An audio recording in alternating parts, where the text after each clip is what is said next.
Hello everyone, welcome to my channel. Today we will solve the weekly contest 388's first problem.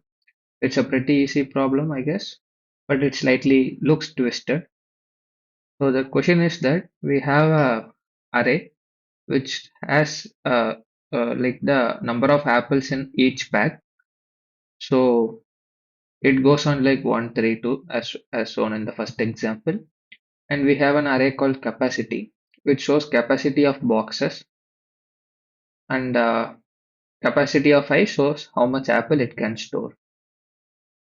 So what they have asked is we have to say how much is the minimum number of boxes needed to store all these apples. There are no more any constraints. One thing that's given is we can store apples from same pack in different boxes, and the input is also given such that uh, what to say you can always fit all the apples in the boxes given. And also the constraints are pretty simple. So there is no point in having information of apples in each pack. So we'll count all the apples. So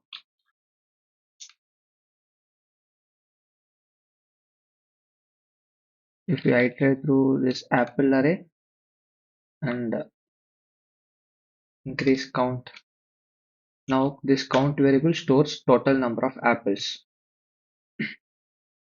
Now we can implement a slightly greedy approach here. What is that is we will start using the boxes from highest capacity.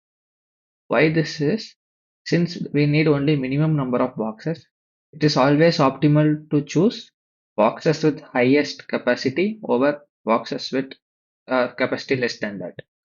So to make that easier, we'll sort this capacity array in descending order.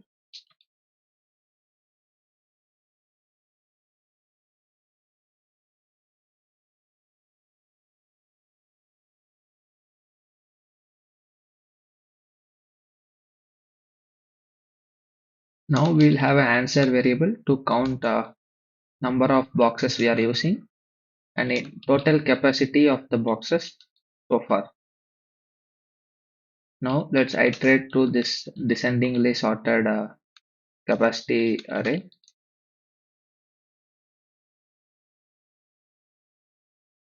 So answer gets incremented by 1, total capacity increments by x.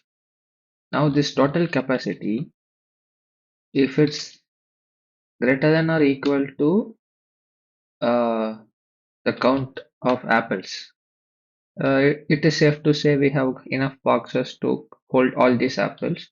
So we'll return an answer, which is the number of boxes.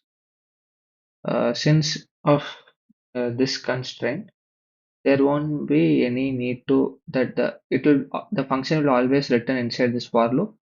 But for writing this function completely, we can just return 0 here. It doesn't make sense, but we'll just return it here for finishing the function, right?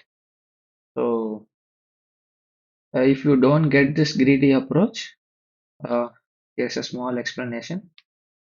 Say we have 4 boxes, namely 4, 3, 9, and 1.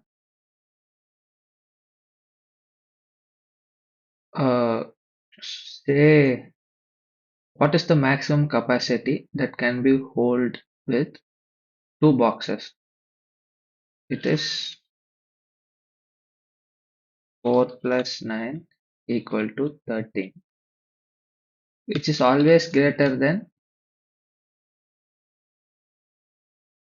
any other 2 boxes. So this is the greedy approach. We take the greatest element first and the next greatest element. It will be always the maximum capacity we can achieve with 2 boxes or 3 boxes. So this is the greedy approach we are implementing here. Hope you get it. If you don't get it, try on many examples in dry run. You will get it easily.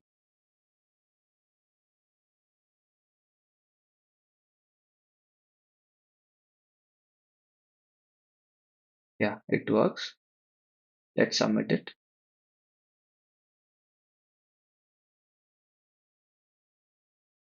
Yeah, it works, and no need to care about this runtime and memory. We are solving it in big O of n log n, and base complexity is big O of 1 only. Uh, yeah, so it doesn't matter, and even the constraints are smaller. Okay, that's how you solve it. The other three problems are coming up. Thank you.